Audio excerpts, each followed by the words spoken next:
თავდაცვითი ჩვენ ძირითადი ჩაერთვება რეზერვი და ჩვენი ქვედანაყოფი და ასევე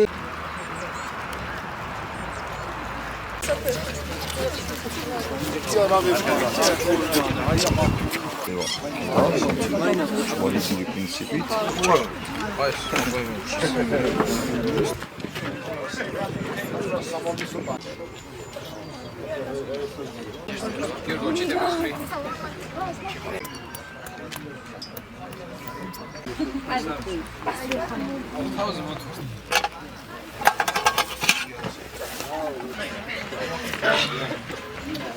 და ომიანობის პერიოდში სამხედრო ექიმები სამოქალაქო ავადმყოფოში. ვთქვათ, ყარად დავიჭერთ და დავიწყებთ შეხვევას.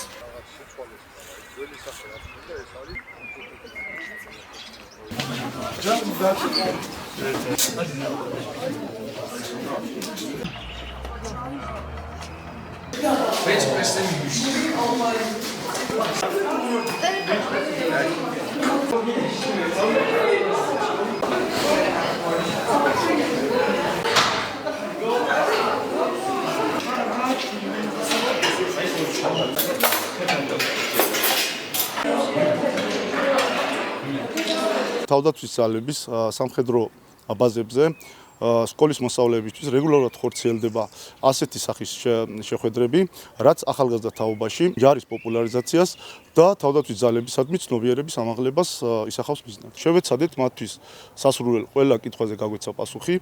ასევე მივაწოდეთ ინფორმაცია ეროვნული გვარდიის ერთ-ერთი წარმატებული პროექტის ტერიტორიული რეზერვის შესახებ. აქვე მინდა აღვნიშნო, რომ თავდაცვის ძალების სამხედრო ბაზებზე რეგულარულად ხორციელდება დავათვალიერეთ ტექნიკაც და აღჭურვილობას და ძალიან კმაყოფილები ვართ დღევანდელი დღით. ყველაზე მეტად საბეჭდილება მოახდინა სამედიცინო აღჭურვილობა, რაშიც მოსწავლეებმაც მივიღეთ მონაწილეობა. ჩვენ ვიმყოფებით ეროვნული გვარდიის სამხედრო ბაზაზე. ვნახეთ მანქანები, იარაღები, ძალიან მომეწონა. გავიცანით ჯარისკაცის საცხოვრებელს, კვებას და სურვილი გამიჩნდა, რომ მეც ვიმსახურო ჯარში. ჩვენ ერთ დღე გავატარეთ სამხედრო ბაზაზე. რა თქმა უნდა, დახვედრა იყო ძალიან თბილი.